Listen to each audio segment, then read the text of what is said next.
नमस्कार दोस्तों, स्वागत है आप सभी का हमारे यूट्यूब चैनल में। दोस्तों आज हम बात करेंगे एल&टी फाइनेंस के बारे में। दोस्तों स्टॉक की बात करें तो यहाँ पे स्टॉक में जो लास्ट वर्किंग डे था उसके ऊपर आपको एक अच्छी खासी गिरावट देखने को मिली थी, तो उसी को डिस्कस करेंगे। क्योंकि देखिए एक यहाँ पे खबर निकल के आई थी, हालांकि न्यूज़ पुरानी है, पिछले 2 दिन पुरानी न्यूज़ है, यानी कि फ्राइडे के अराउंड आपको जो न्यूज़ देखने को मिली थी उसी के बाद आपको स्टॉक में गिरावट देखने को मिली थी। उसी को डिस्कस करेंगे कि वो न्यूज़ क्या है, उसका लॉन्ग टर्म के लिए क्या इम्पैक्ट हो सकता है, या फिर क्या उस न्यूज़ की वजह से स्टॉक का ऐसे डाउन में जाना सही था, या फिर स्टॉक में आने वाले टाइम में आपको जो है रैली भी देखने को मिल सकती है। इन सारी चीज़ों को डिटेल में डिस्कस करेंगे।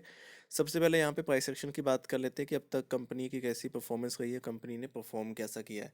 तो देखिए यहाँ पे लास्ट वर्किंग डे की बात करें तो अप्रोक्सीमेटली 2% की गिरावट है। वहीं यहाँ से अगर मैं पिछले 5 दिन की बात करता हूँ तो न्यूट्रल रिटर्न्स देखने को मिले हैं, केवल 1% की गिरावट हुई है। वहीं लास्ट 1 मंथ की बात करें तो 2% के अराउंड आपको रिटर्न्स देखने को मिले, as well as last 6 month में यहाँ पे 35% के रिटर्न्स है। अगर यहाँ से मैं लास्ट 1 ईयर की भी बात करता हूँ तो 57% के रिटर्न्स है। वहीं पिछले 5 साल में आपके पास 3% के रिटर्न्स है। मैक्स चार्ट में आप देख सकते हैं 199% के रिटर्न्स जो है ये स्टॉक आपको दे चुका है। तो यहाँ से अगर आप ओवरऑल देखते हैं तो स्टॉक की परफॉर्मेंस पिछले कुछ टाइम से काफ़ी ज़्यादा अच्छी रही है।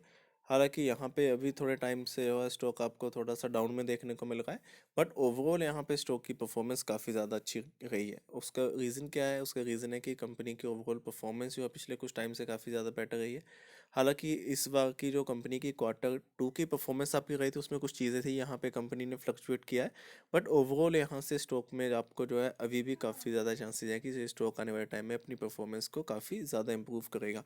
तो इसी बीच अगर मैं बात करता हूँ अगर उस न्यूज़ की जिसके कारण आपको इसमें देखिए गिरावट देखने को मिली थी, तो आप देख सकते हैं कि जो आपके पास एल&टी फाइनेंस है उसने जो है L and T finance gets ₹125 million loan from Asian Development Bank to support farmers women's bloggers. तो यहाँ पे देखिए एल&टी फाइनेंस द्वारा जो है 125 मिलियन का लोन लिया गया है आपके पास एडीबी बैंक के द्वारा, जिसको हम कहते हैं एशियन डेवलपमेंट बैंक।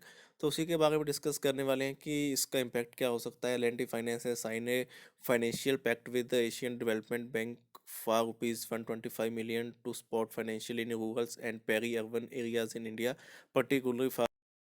तो देखिए यहाँ पे कंपनी ने 125 मिलियन का जो आपके पास लोन लिया उसका मेन पर्पस ये है कि वो जो है सपोर्ट करना, जो भी हमारे पास पेरी अर्बन एरिया के जो इंडियंस हैं, खास करके जो ब्लू को हेल्प करना चाहते हैं, उसी के कारण उनके लिए ही उन्होंने डेट लिया है। एज वेल एज यहाँ से the financial support consist of a loan amounting of to a maximise ₹125 million providing by ADB along with their commitment to coordinate an additional 125 million in co-financials from various other development partners. A minimum of 40% of the funds is designated for female workers, while the remaining portions will be utilized to assist farmers, micro, small, and medium-sized enterprise for the acquisition of new two-wheeled vehicles। तो देखिए यहाँ पे जो company ने loan लिया उसको थोड़ा सा कंपनी ने पार्शली डिवाइड किया है। जैसे कि 40% का जो उसका अमाउंट रहने वाला है वो केवल जो हमारे पास वुमेन्स है जो कि बिल्कुल कर्जे में है उनके लिए रहेगा। उसके अलावा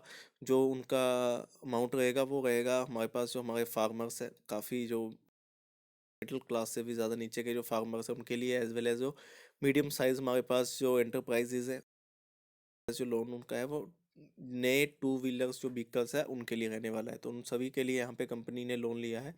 तो अब अगर मैं इस चीज़ का पर्पस देखता हूँ तो उसका पर्पस क्या होगा, तो आप देख सकते हैं this collaboration with AVD lines with our core value of ability. We believe this partnership with AVD is a significant step and will boost our ongoing efforts of breeding the financial gap and promoting inclusive economic growth across the country। तो देखिए इसका basically जो main purpose है वो यही है कि होगा क्या, इससे क्या होने वाला है कि जो हमारे पास जो हमारी फाइनेंशियल्स गैप है वो बूस्ट होंगे, उससे इकोनॉमिक ग्रोथ होगी। ये सारी चीज़ें यहाँ for our company, this long-term loan form a part of our continuous strategy of diversify our funding sources at L&T Finance. We recognize the deep impact that financial inclusion has on the we serve in and through as on lending activities in the underserved and the lagging states in India. We purchase to be a catalyst for empower employer।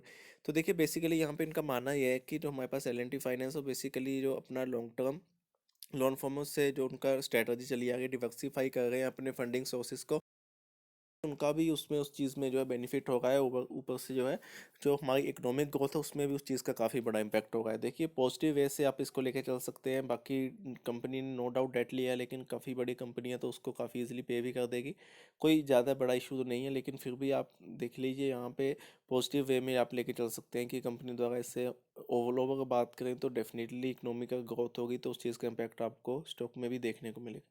बाकी एक वक्त definitely रहती है तो आप comment कर सकते हैं। बाकी अगर चैनल आपने सब्सक्राइब नहीं किया है तो प्लीज़ सब्सक्राइब भी कर देना मत भूलिएगा। आज की वीडियो में दोस्तों उतना ही, धन्यवाद।